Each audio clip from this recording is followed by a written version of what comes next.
Episode 103 of Five Drinks or Midnight. Now, the show, we bring the questions, guests bring the drinks. We try to wrap up before midnight. Today, we got a good one. We are talking to Suzu from Drink Masters. We laughed, we cried, we talked some shit. But before we get started, like, subscribe, hit the bells, the whistles, leave a comment if you like what we're doing. Let's get started.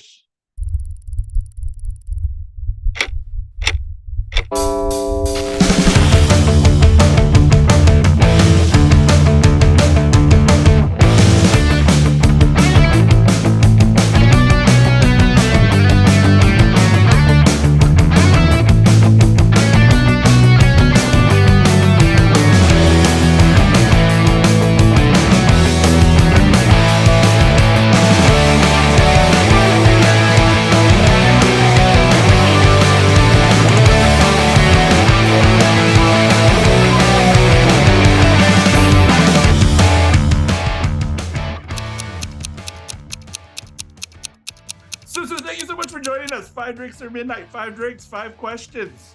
How you doing today, sir? I'm so great. Thank you so much for having me. Thank you for joining us. First things first, huge congratulations to being nominated for Best Bartender, right? Bartender of the Year, right? Yeah. So sorry, I was like brain fart right there. But yeah, like you were just nominated for Best Bartender. So Thank you. we're pulling for you. Thank you. First things first, I guess. What are we drinking first? So the first drink that I wanted to share with you is like a nice like warm sake. I am a big sake lover. I don't want to say grew up drinking sake, but sake has a very special kind of like significance in my career. Especially I specifically said warm sake too. So I guess like to start off a little bit about me, I've been in the restaurant and bar industry for literally my entire life. I've said this story so many times, and I hope anyone who's like listening isn't like so sick of me repeating myself. But my family has been in the restaurant industry and the bar industry since the 1940s, literally right after World War II in Tokyo. And long story short, it originated as one restaurant that my grandfather started, and the success of that restaurant led to opening up 4 other restaurants, a cocktail bar, a ranch that sourced all of their proteins and produce. And this is all in the course of like 20, 30 years. By the time I was born, we just had 2 restaurants left, and both of which were pretty well known in Tokyo. And ever since I was a kid, my grandfather and my grandmother would put me to work in their restaurants, whether if it was like washing dishes. And I used to love washing dishes because, and this is like so incredibly nasty, but I was that delinquent kid that would receive these untouched glasses of wines or beers or whatnot. And while I'm washing, I would just like take a chug real quick and enjoy the rest of my dishwashing. But as I got older, my grandparents would send me back to Japan to literally it was almost like going to school for me, but during my vacation time or my non-school times, but literally to learn about restaurant hospitality, food, how to count a drawer. That I learned that, and how to do a bank and write a deposit when I was probably like 12 or 13 years old, which I mean, I don't know if I did the best job back then, but they really wanted to make sure that I had as many restaurant and manager skills at a young age. So by the time I was like in my early teens, my grandfather would have me come behind his bar, and this is at a restaurant that's focus was it's Akita Ryori, which is northern Japanese cuisine from a prefecture called Akita, where my grandfather's from, and their whole regional dish, or I guess approach to food, was just like Japanese hot pots. It's a very cold region up north, so everything in his restaurant was to kind of like comfort the soul. We used to serve sake okan style, which means to serve it warm. We would have like a big, I call it like a sake bath, but I don't really know how to say it in Japanese or if there's an English translation at all, but essentially you have like this giant pot of like warm water, more towards hot water. I don't want to say boiling, but you would have to. My grandfather would make me memorize all of our regulars hot sake temperature preferences.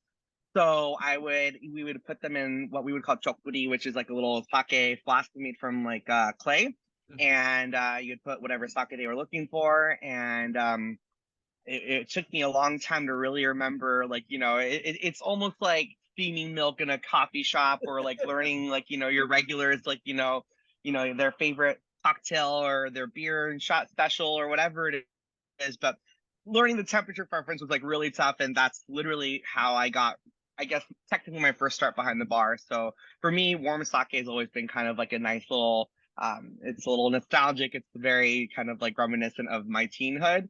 All right. Yeah. Well, cheers. Cheers. Come fight. I mean, question one is always a little bit of an origin story, and you really kind of went into it there. But I mean, did you know that you wanted to be in the hospitality business? I mean, or is it just like this is what you're doing because this is a family thing, or were you like, no, I want to be a firefighter or a doctor or whatever? Like, I was so against going into hospitality actually for a very long time. I was really into a lot of different things when I was growing up. As far as like sports, I played competitive soccer here in California. I played a lot of music and studied music theory. So tried piano at first, like every other Asian American kid, but ended up falling in love with like jazz music and blues and R&B. So I picked up woodwind instruments, so specifically alto saxophone. That was like my go-to. But I also played like clarinet and sometimes attempted oboe. But keyword is attempt.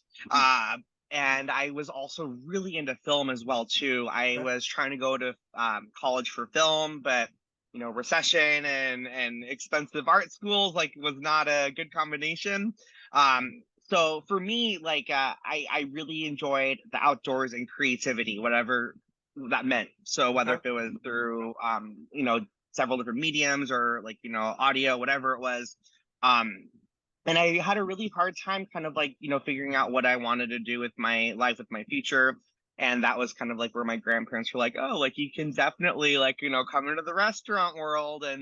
And their goal was to try to get me to take over their business when I turned 18. And that's like very standard, Japanese thinking. But, for me, I did not want to do that at all. So, quite honestly, I sometimes didn't enjoy going back to Japan to like learn about hospitality and food, but because I love my grandparents, I'm like, whatever, I'll do it. And it was awesome because like, I think I appreciate it more, looking back on it, like how often can most teenagers say that, they grew up in Tokyo or that they had, a reason to go back every single year, sometimes 3 times a year. So that was something that I really kind of like, I thought about and I appreciated, but I still wasn't like 100% sold on like working in hospitality. And it really wasn't until I remember picking up this one cocktail book. I have no idea what book it was, but it's like one of those super cheesy like books from like the mid 90s with a cocktail, like an oversized martini glass on the cover with like this like neon blue drink with the red neon maraschino cherry.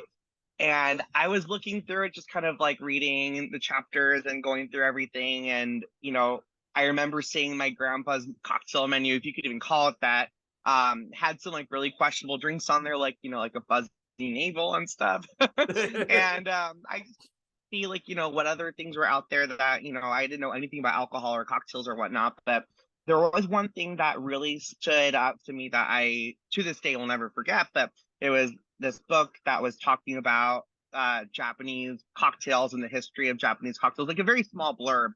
But one of the things that really kind of caught my attention was how they were saying that in Japan, it's very common for bartenders to use like nature or poetry as a way to create cocktails, whether if it's using something that we consider lowbrow like Midori or blue carousel.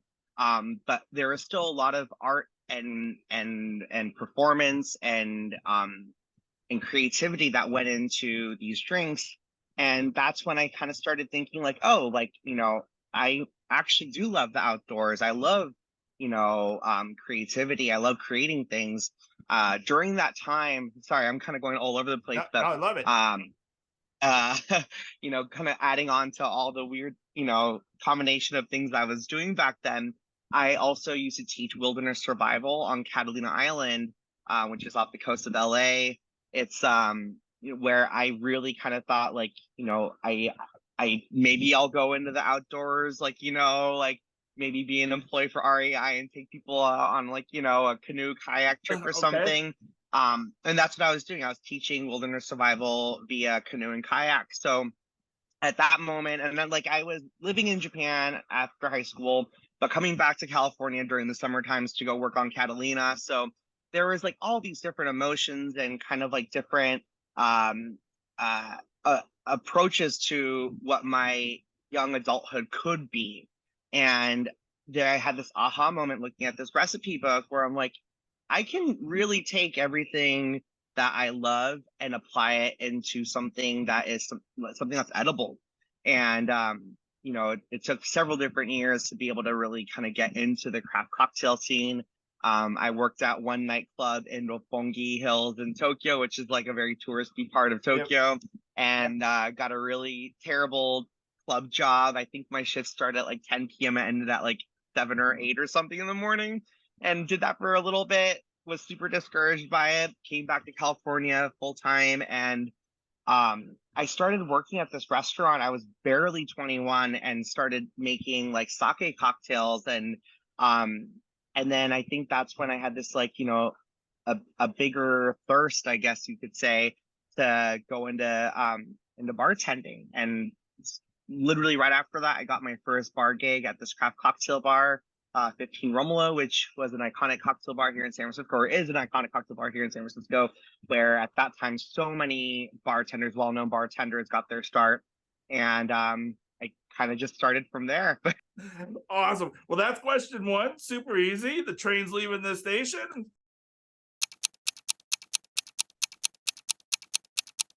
Question two, drink two. What are we drinking? All right. So second drink is a very classic Japanese drink called an Oolong-Hai. And it's super simple. It's just literally shochu with a little bit of oolong tea over ice.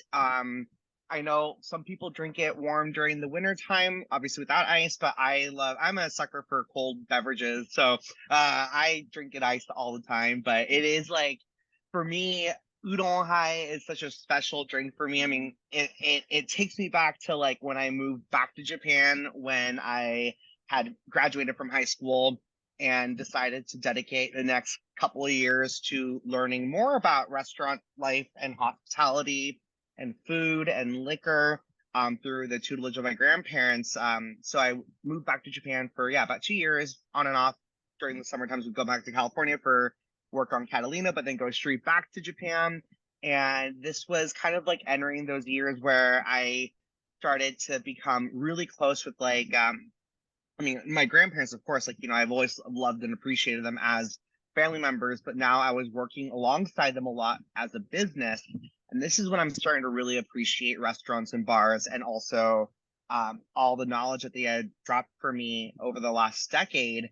And I started forming really great friendships with all of their chefs, all their sous chefs, and would go out with them every single night after work. And Oolong-Hai was always kind of like the call to drink whenever we went out, just because it's so simple and everyone has both shochu and oolong tea. Anyone at home making it, if you don't have oolong tea, you can always use like mugicha, which is like roasted barley tea, both of which you can find them in like literally any liquor or any Asian grocery store. Sometimes they're served in a like a bottle or like a plastic bottle, but that's kind of like my happy place drink. Excellent. A lot of people in Japan will also add like orange juice to it, or maybe some creme de cassis, but I like it a little bit more simple and clean. Damn delicious. That's good. That's just really crushable. That's perfect. It looks like this, but I swear this is just watered down iced coffee. I believe you, Billy. All right. So question two. You were on a small show on Netflix called Drink Masters. you're our second drink master, so I joke with Kate. You're like Pokemon now. I have to catch them all. So, so question 2: how's life been after Drink Masters? I mean, first I've got to say, it's not too often that someone is like, "You were on Drink Masters." Usually the question is like, "Were you that guy on Drink Masters?" And I'll tell them, "No, I look just like him, though." And like, they're like, "Gosh, I'm so sorry," but oh my gosh, that's such a loaded question.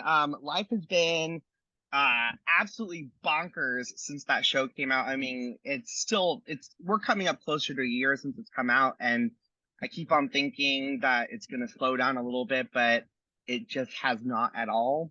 I think having an international show like this that's on a platform that's so enormous,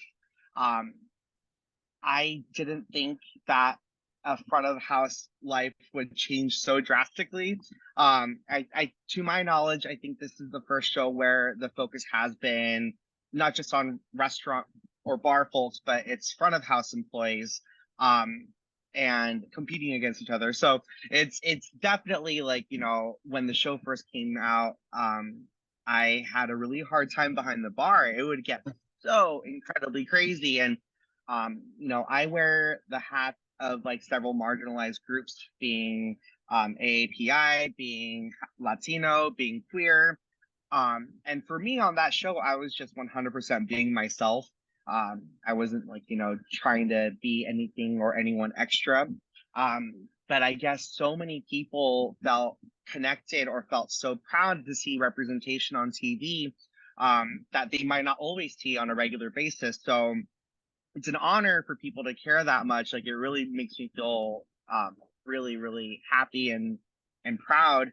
But with that being said, like when people come into my bar and it's like a busy Friday night and I have someone holding my hand crying because they're like, I'm just so incredibly happy to be here in front of you, and I'm just like, thank you, give me my hand back. I've got like 15 cocktails to make. Yeah.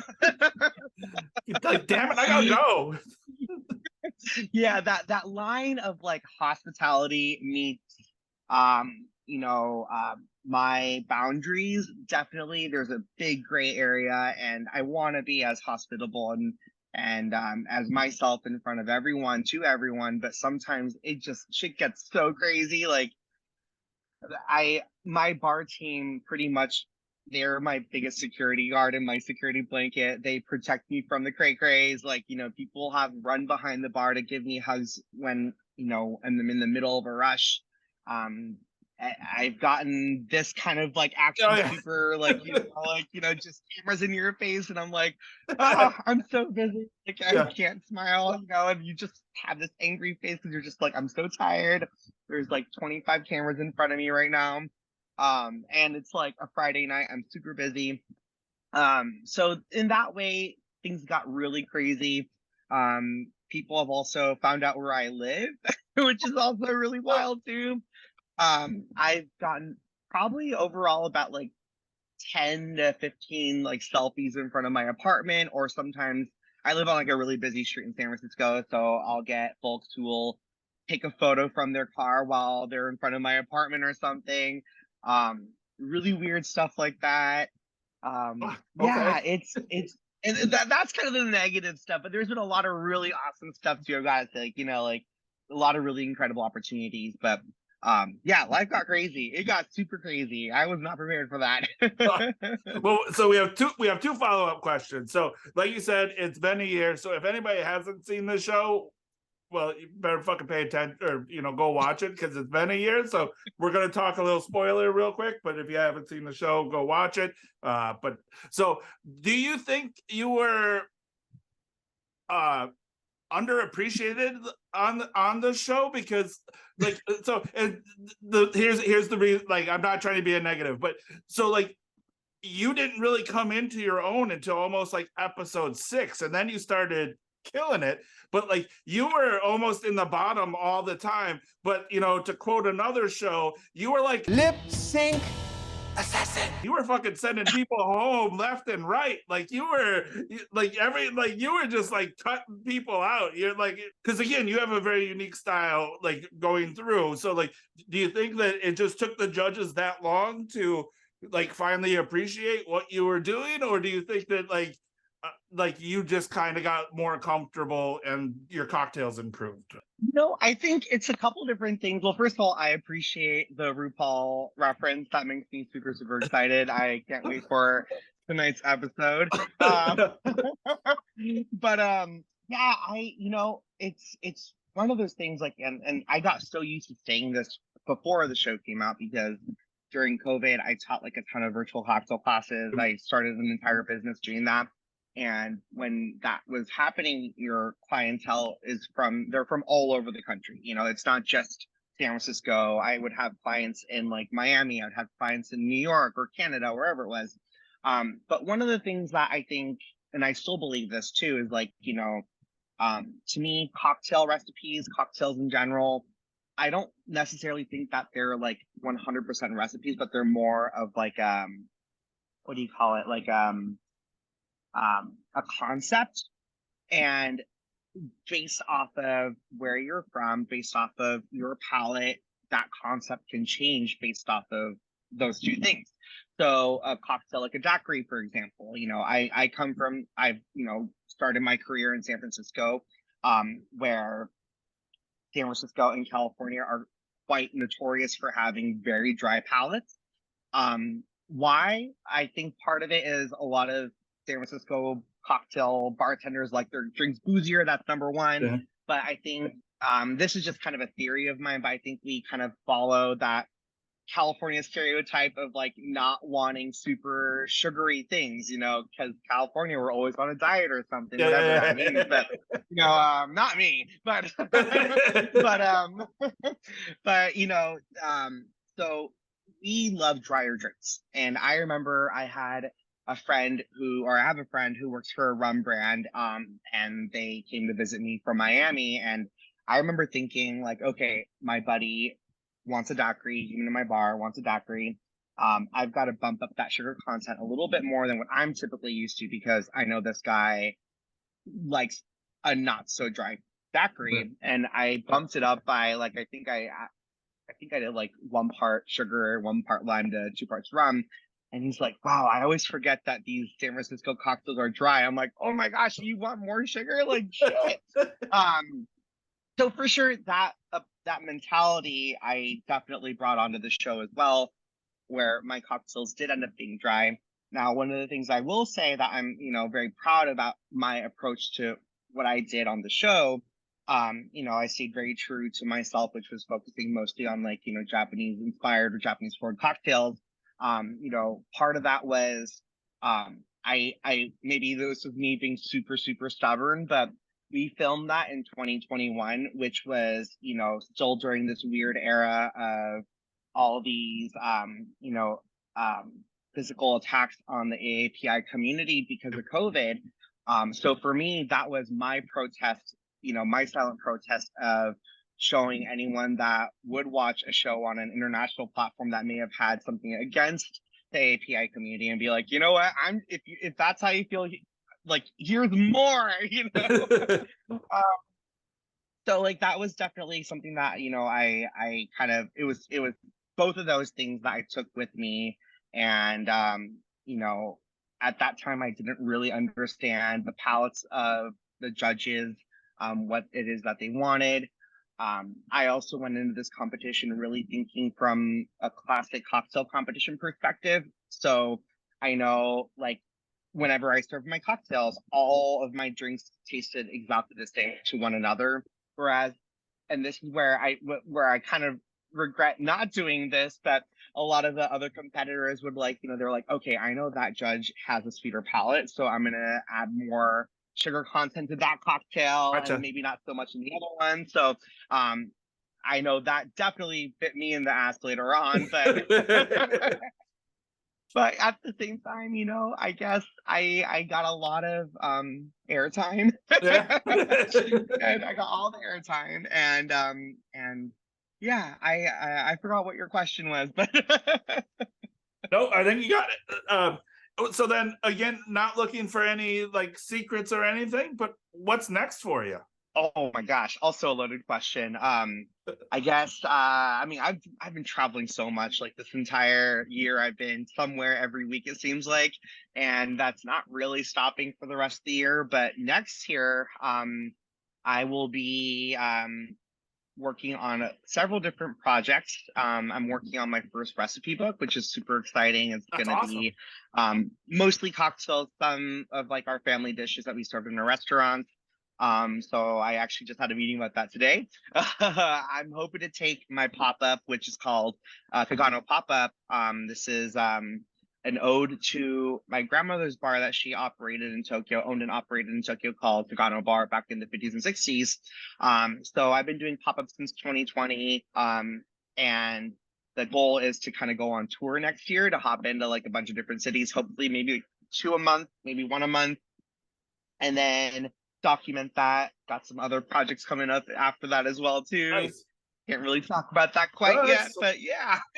I guess that's kind of where we're going. I was more like, is your pop-up going to be a full-time bar, or so it looks like you're going to travel around and just keep with the pop? Do you like the idea of doing pop, like keeping it a pop-up? Like, is that, or is the goal to eventually make it a full-time bar here in the States? Yeah. The overall goal is to have my pop-up become a proper brick and mortar. But my approach to it, it's this. I'm very, very privileged and fortunate to have had the success after like Drink Masters, to have the reputation, to have a lot of really positive attention on me, and given a lot of different opportunities and access to, people that most people may not have access to. So even though I may come up as like introverted, at times here and there, I want to make sure I take full advantage of literally every single connection, every single resource that I can, and put out something super awesome. So the end goal is to put out, or to launch my bar. That's the 6-year plan. But in the in-between time, there's about 3 different projects that are essentially going to be a prelude to one another, which will lead to the grand opening of my bar. So awesome. That's the goal. Easier said than done, but we'll sure. So, right. Question 3, drink 3. What are we drinking? So we are drinking a classic Negroni. This is a cocktail that also is very special and important to me. I mentioned earlier that I worked at this bar called 15 Romolo in North Beach in San Francisco. I worked there for a number of years, and this was really kind of my kickstart to this crazy industry that we work in. I started off as a cocktail server, really working my way up. I think it's the most proud thing I can say about myself, but I was a damn good cocktail server. I was a rock star. I would take on the floor by myself on a Friday, Saturday night, and literally almost had to do like acrobats to get around people. Like I was a badass bartender, or a badass cocktail server. I'm sorry. I'd like to think I'm still a badass bartender, but cocktail serving, I was so good at.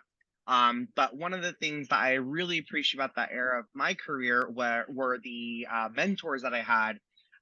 All of my bar team there, they were so incredibly great to me, and they really showed me and taught me everything that I know today. Maybe some of the lessons were a little bit more questionable now they look at it back at it, like if I put in the wrong order for a drink or something, or if I made a mistake on a drink ticket, they would make me take like a shot of Manhattan, but meaning like a shot of bourbon, a shot of sweet vermouth, and a shot of Angostura bitters. They would throw like ice and mint at me to make sure that I just was like always attentive and making sure I was doing the right thing. But I remember this one night after work, it was like me and one other bartender, and he was like, hey, like I still have a little bit of ice left. Like, do you want a cocktail, drink something that you've never had before? And at that time, the Negronis weren't as popular as they are now. So I said, I like bitter things. And he's like, that's odd. Like most people your age and, your maturity with this industry would probably go for something sweeter. But I grew up loving bitter food. So he made me a Negroni, and I think he thought like this kid's gonna just like spit this out, and I ended up loving it. And I'm like, this is my drink. I love this. And I'm not sure if this is a scientific fact at all, but what he told me was like most people that like things that are bitter tend to have a better palate. And I'm not saying I have like the most phenomenal palate out there, but I like think it's not bad. So I definitely felt like, you know, as a 21-year-old cocktail server, that was a really nice kind of like, it was just very encouraging to hear that, and made me want to do better and try harder and learn more about the spirits that I had at that time I didn't know anything about. So the Negroni really for me was kind of like this like milestone, this beginning milestone in bartending. So of course Campari. I really enjoy this vermouth. This is Volume Primo. It's just one of my favorite Italian vermouths for a Negroni. And then I am a little bit of a boozier gal, so I went with the Navy String Gin, 4 Pillars from Australia. Okay. And it's just a beautiful Negroni. So awesome. Yeah. Very nice. All right. So then question 3, since we're 3 drinks in, we call this the talking shit segment. So we're gonna talk a little shit. Not really, just kidding. But from the show, you guys use a lot of different techniques.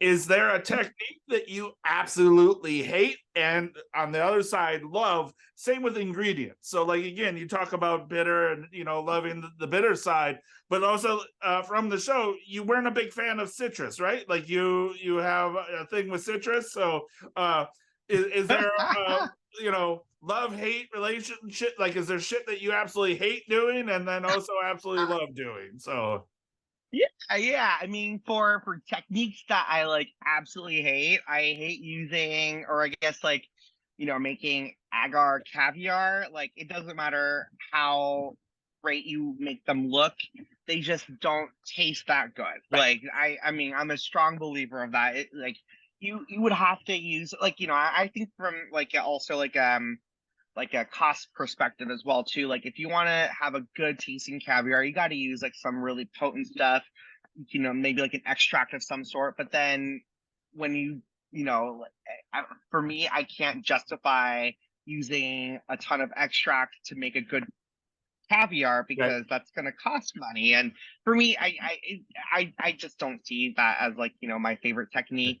As far as techniques that I loved that I did on the show, I mean, this is like really great for like home bartenders. I wouldn't necessarily do this for a pop-up or for like a proper service, but I guess distilled some water using a very old technique that a lot of people in like the Middle East use to produce like homemade rose water. And that's when and I think Tone, maybe I'm not sure if they got cut from the show, but I to be honest with you, I haven't watched it all. I can't watch it all. There's too much PTSD. But what I did was you take like a pot and you take like 2 bowls, one flipped upside down, one flipped right side up, and you put whatever ingredient that you're trying to like, you know, create this like essence from.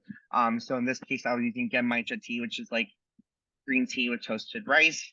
You fill it up with water, you put a lid on it, you boil it for a little bit and bring it down to like a lower temperature. And once it starts producing steam, you add a bunch of ice on top of your lid, and your lid should be flipped upside down as well.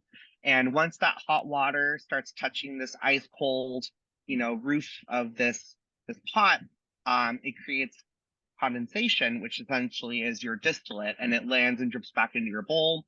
Only works really great for really potent like ingredients. So if you were to do this with like rose petals, which is how I learned it, or in my case I was using matcha tea, it creates a really nice essence that you can use as like or like, you know, as an essence, or almost like an extract. You can even use it for like an aromatic for spray. In this case, I was trying to create a super lightly scented kind of toasty simple syrup. So I essentially just made really delicate toasted simple syrup for one of my cocktails, and I thought it was such a badass move. And the judges really enjoyed that cocktail. They said I think they said it was the strongest cocktail that I had, or maybe not taste-wise strongest, but it was the strongest cocktail that I had put out for them as far as, you know, presentation and everything. And I was really proud that I did that in the short period of time that we had as well. As far as ingredients that I fucking hate with a passion, now I got a lot for this. And I wish that they included as many times as they mention my hatred for citrus, I wish they would also include why I have an issue with citrus. I'm very sensitive to citrus, so I get rashes like around my nose and my mouth, and it cuts up my gum if I consume too much. I'm a very delicate gardenia. I can't handle dairy. I can't handle citrus. Everything ends up hurting me. So I, refrain myself from them on a regular basis. Obviously, I work with citrus every day when I'm behind the bar, so I don't have a problem using citrus or making cocktails with citrus. But for me consuming, it's almost, I'm not even joking. Every time I go to a bar, I'm like, I want a vodka soda. No lime, no lemon, like literally no citrus. Because I will start like itching like around my nose and my teeth will start hurting. But with that being said, every once in a while I'm like, you know what, I'm gonna live dangerously today and I'm gonna get a daiquiri, kind of like how I'm like, you know what, I'm lactose intolerant, but I'm gonna have like 4 slices of pizza today because I am so drunk. Like it's the same thing for me. They're both the same. I can't handle them both. But I still enjoy them. I just don't always enjoy them. So well, I would say that you hating citrus, and then Kate her saying that she was too old for this shit was like the number one, like those were the 2 like top phrases on the show, which was hilarious. But well, I think that's a good question 3. We talked a little shit, we got some clarification, so we're good to go.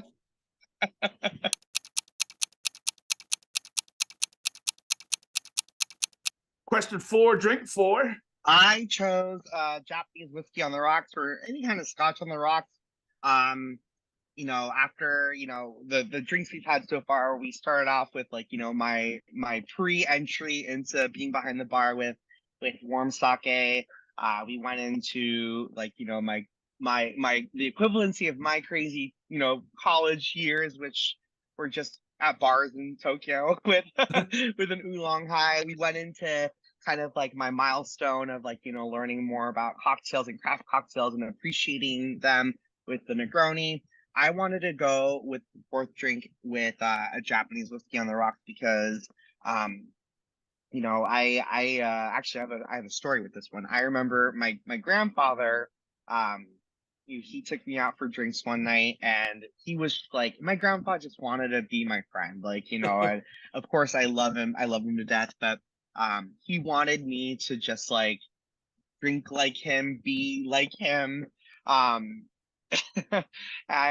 We went to this bar, and kind of going back to like my neighborhood in Tokyo. It's an old neighborhood, and there's this bar, I think it's called Bar Nemo, and it opened around the same time that my grandparents first opened their restaurant. So they've been around for ages, and it's a beautiful bar. I think they have the reputation for having the biggest selection of Glenfarclas scotch in the world.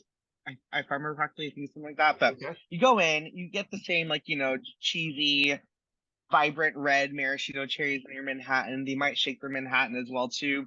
But everything is done with such precision, and it is really like one of the OG cocktail bars of Tokyo.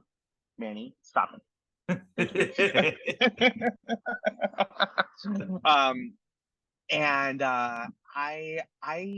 He took me out there one time, and this is before my appreciation for like a cocktail like a Negroni. I was still drinking like Oolong-Hais or Chu-Hais even, which are like shochu with some sort of like sweetened yuzu or grapefruit juice in a can, like just really, really strong slutty drinks. And he took me out, and he just wanted to talk about business, and I'm like maybe like 20, 21 or something. I'm like, I don't know what we're talking about. What am I doing here? Everyone's dressed up so nicely. I've got like my backwards cap on, I'm wearing jorts, I think. And he's like, you should drink Japanese whiskey. And I'm like, sure. I mean, if you're buying, sure, right. Absolutely. And I remember taking a sip and I vomited it out like immediately. I was like, what the hell did my grandpa just give me? Like, and I think I took a shot of it too. Like it was like my memory was like a gulp of it. But and years later, I remember going back to that bar. My grandfather had passed by this point, but I went back to that bar just for like nostalgia. This is back in like 2017. And I went to that bar and I'm like, oh, like, I remember being here many, many years ago. And the bartender there was like, oh, you're a Suzuki-san? And I'm like, oh, does this guy know me? And he's like, you came in here one time many years ago and you puked all over the bar. I'm like, oh my gosh, I remember that. So like I mean, of course I love scotches and Japanese whiskeys now, but like over the years my palate's just I think developed better. And I've just evolved as a taster, I guess. So for me, whenever I'm like, really exhausted or really tired and I'm like, I'll have a drink today, after work, whatever. For me, the comforting drink that I'll go for is probably a Japanese whiskey on the rocks. That's just kind of like a very special feeling for me. So it means I'm done with work. I'm clocked out. Like, I'll write in my journal maybe, but I'm just gonna sit down and enjoy this moment. Nice. Okay, so question 4. We heard that you went to DragCon for the very first time this year. I did, yeah. Again, you loved my first RuPaul quote, so let's see if we can get another one. Hey, squirrel friend! So if you were going to be a squirrel friend, what would your name be, and what would your drink of choice be? A squirrel friend. I mean, I've always joked that if I had a drag name, it would be and this is more of like an ode to like my my Latino heritage, but I think I'd go for like Frito Kahlo. And I'm sorry, what was the second question? What would your drink of choice be? What would Frito Kahlo's drink be? Oh my gosh, it would probably be. I mean, I don't want to be super like basic, but well, you know what? I think I'd go for maybe like a ranch water. Okay. It's super simple. Yeah. She's on a diet, like that, yeah, absolutely. All right. Excellent. I've got to say something though, because you also made that reference earlier. So like when I went to DragCon, I did get recognized by several people. Actually, I've got 2 stories from DragCon. Okay, well, the first one was it was a funny one. I was in line to see Silky Nutmeg Ganache. Okay. And if for anyone who has not watched RuPaul's Drag Race, I mean, shame on you. But second of all, Silky, there was one season of All Stars where she was up for elimination and just killed, or I guess like it was like she was lip syncing for her life, and I think 6 episodes straight, and won all of them, just absolutely destroyed the competition. And sorry, give me one second. Sorry, this is the that's the loud one over here. Hi, sweetie. Say hi. Hi. Oh. Are you going to be quiet? Thank you. So, anyways, I was in line to see Silky Nutmeg Ganache, who had been up for all these different elimination challenges and won most of them. And I went up to her. I was like, "Listen, I don't say this a lot to people that I don't know, but I was on a show where I was up for 5 elimination challenges in a 10-episode show, and a lot of people have coined me the Silky Nutmeg Ganache of Drink Masters or on Netflix." And she's like, "What? I have to watch this." And she did, and she started following me on Instagram. It was pretty awesome. Nice. So that was a really awesome moment, and like we got a photo, super sweet. Became friends with her mom. But then my other DragCon story, and my friend is gonna kill me for this one, but I live in San Francisco, and I had planned this trip to LA for DragCon. I actually invited Meredith from Drink Masters as well too. And it was me, Meredith, and 3 of my friends. And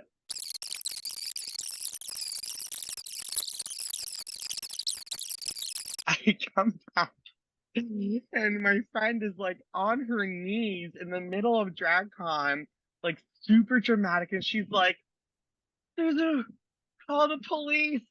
I think I'm having a heart attack." And at that moment, I was like, "Oh my gosh, like what is happening?" And she like collapses on the floor, and I'm like, "Are you okay?" She's like, "It's not a heart attack. I'm having a panic attack. I'm freaking out. I need to get out of here." So I like, found the security guard. I'm like, "Sir, like,"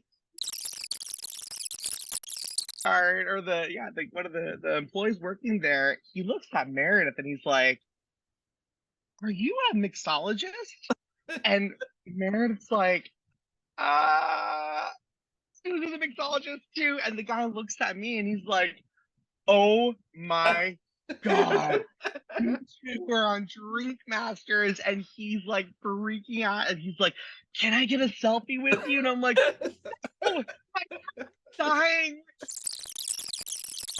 Really chaotic, stressful, but now in retrospect, very hilarious moment from DragCon, which was also related to Drink Masters. But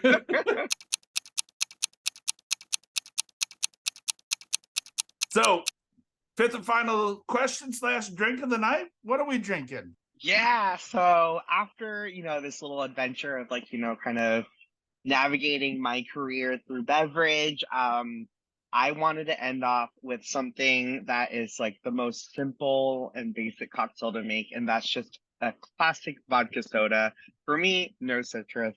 I chose a vodka soda because I think in our when we all look at our quote like illustrious careers, whether if you're like a veteran who's been bartending for 20 years, or if you're a bartender who's been in the craft scene for a couple of years, I think for me, I've always found simplicity to be some of the most important kind of aspects to our daily lives, our overall lives, and in this case, in our careers as well too. I wanted to kind of focus on the vodka soda because I think so many people give the vodka soda so much trash. And I mean, every time I order it, I order it because I probably just got off of work and I want something super uncomplicated and refreshing. If I go out to a bar after work or on my off time, I'm typically not trying to find a cocktail to drink. I just want something that's going to make me feel good and comfortable. And, in this line of field that we're in, we focus so much on, I feel like, one-upping a lot of other people, and bartending can sometimes become this circle jerk of just pretentiousness and cockiness. And sure, I love making super fancy cocktails. It's so much fun. But at the end of the day, the most important thing is just hospitality. It is making sure that the person sitting in front of you is having exactly what they want.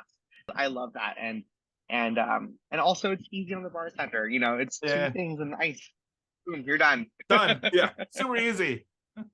Especially when you got people putting cameras in your face and taking pictures. So I mean, you can ask Kate. I swear, you can ask Kate. You can ask any one of my friends. Like, back in the day when I was like, taking cheekies of everything. I mean, most of the cheekies I was taking were shots of room temperature gin, which every time I hang out with Kate, that is a thing. We always say we're not gonna. Our words that we can't say around each other is typically like, we're gonna keep it a low key night. And then 5 shots of room temperature gin later, it's not that low key, and we're across the state line somewhere else, at a 24-hour bar. Like, things get crazy. Well, speaking of Kate, question 5 comes from Kate. So, so question 5 comes down to the Whiskey Wednesday coin. You can flip it, you can spin it, you can do whatever you want. The coin gives us the answer. Unfortunately, you will have to answer this time because we want to hear the story. But question 5, is it true that Kate gave you a tattoo? No. No, She did not give me a tattoo. no, but you have a happy accidents tattoo, and that's what we want to hear, the story of how you got a happy accident tattoo. I do have a happy accidents tattoo. So I like there was a moment in, and I don't want to say the word blame because blame sounds so negative, but I'm going to apply it in a very positive, very like prideful way. But, I grew up here in the Bay Area, and the Bay has so much access to everything, kind of like, any other big city like Tokyo or New York or London or Paris, but the Bay Area has a very special kind of like grunginess to it. Maybe I don't know if ratchet is the right word. That might be a little bit too negative, but like I'm also like, it's a little ratchet at times too. But I remember, and I can talk about this openly now because my mom knows about everything. But I got my first tattoo in West Oakland in like the most grimiest, rundown car dealership shop when I was like 15 or 16, and this one was not the happy accidents tattoo, but but I started getting tattoos at that age, super illegal. It was like a friend of a friend of a friend of a friend that added me on MySpace kind of thing, Okay. And I got my first tattoo, which was like this whole thing over here. And in Japanese culture, it's like pretty taboo to have a tattoo. Yeah, it's like you're either a part of the Yakuza or like, whatever. But so I used to hide my tattoos from everyone. Like, I mean, I'm talking going back to Japan during the hot summer, like, months. I would attend and participate in like, what we call omikoshi festivals, or omikoshi, which is when you carry like a giant shrine and you're sweating, you're drinking beer, but I was wearing long sleeves. I remember my mom took me to go check out colleges in Santa Barbara during during the summertime when there were like fires everywhere, and I was wearing like a long black hoodie, and my mom's like, "Why don't you wear a short sleeve?" I'm like, "It's my fashion, like it's my style." I wore so many long sleeves to like hide my tattoos from everyone, and my mom moved back to Tokyo to go take care of my grandparents and also kind of like take over the restaurant when I was about 17. So that left my brother and I together, and just being adults-ish, ish is the big word over here. And at one point I had a couple of friends who acquired a tattoo gun on eBay, and they're like, "We're so cool. We just got this tattoo gun. We should practice on cantaloupes." And I'm like, "No, fuck that. Let's practice on my leg." Yeah. So I was obsessed with this experimental like punk band from LA, from LA, called Lucid Nation, and they had this one song that was like punk meets like Americana rock and roll, and it was pretty much an improvised song, and it was a huge meaning for me. Just happy accidents. It was like, I kind of lived that way as a philosophy that nothing I did was gonna be bad or negative. It was just a happy accident. And I don't know if I can show you, but yeah, tattooed my ankle over here. Okay. This is happy accidents, and it's hidden. It's like, I don't see it every day. I kind of forget about that too. And one day, I forgot where Kate and I were, but we were definitely several shots of room temp gin, and she's like, "Oh my gosh, we should get matching tattoos." And I was like, "Oh my gosh, I have a happy accidents tattoo." And she's like, "What? There's no way." And the font's not like similar, but it's pretty similar. And it was like this, this beautiful, magical aha moment. We're like, "Oh, we're meant to be friends." That's awesome. Did you know Kate before the show, or did you guys meet on the show? We had met a couple of times, but we weren't like super close. I think I'd messaged her a couple times on like social media, like way back in the day, just like congratulating her on something or something like that. I don't quite remember, but we knew of each other. But when we got to filmed together, we're like, oh yeah, we know of each other. But then we became pretty tight really fast, and then we became like instant, best friends after the show came out. She and I depended on each other as like, as like emotional support throughout this entire like post Netflix life. And at one point we were calling each other like 9 times a day, every day for like 5 months, just to check in and just, make sure that we're doing okay. Our bars got so incredibly crazy. Our lives got crazy. We were getting recognized left and right. Yeah, I guess doing that show was a happy accident, full circle over here. Did you guys end up getting matching tattoos?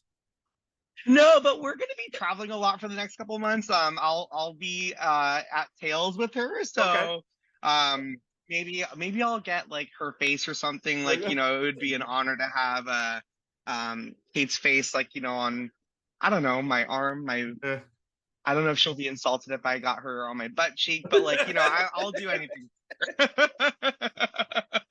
Suzu, that's 5 drinks down, 5 questions answered. Thank you so much for joining us. It's been a true pleasure. Again, when you're in New York, look me up. Let's drink together. Let's hang out. I'd love to show you my city and really kind of let's just go crazy. But thank you again, and cheers to you, and thank you. Best success. So thank you. Appreciate it. Thank you so much for having me.